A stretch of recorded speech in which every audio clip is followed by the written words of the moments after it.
Семей ұлы даланың ұлағатты өлкесі. Бұл алаш арыстарының ізі қалған, зиялыларымыз елдің болашағы үшін күрескен қастерлі өңір. Семей ұлттық ғылым мен білімнің, өнер мен мәдениеттің тарихи орталығы.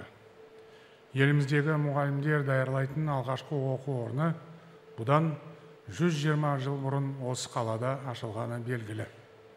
Онда Мұхтар Әуезов, Жүсіпбек Аймауытов, Қаныш Сәтбаев, Әлкей Марғұлан, Шәкен Айманов сынды ұлт зиялылары білім алған.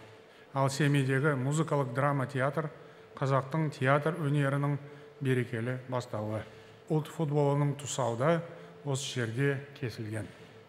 Еліміздегі тарихи өлкетану музейі, қоғамдық кітапхана, архив, телеграф алғаш рет осында ашылған. Сондықтан бұл жерді халқымыз қазақ руханияты тамыр жайған жер деп ерекше қадірлейді.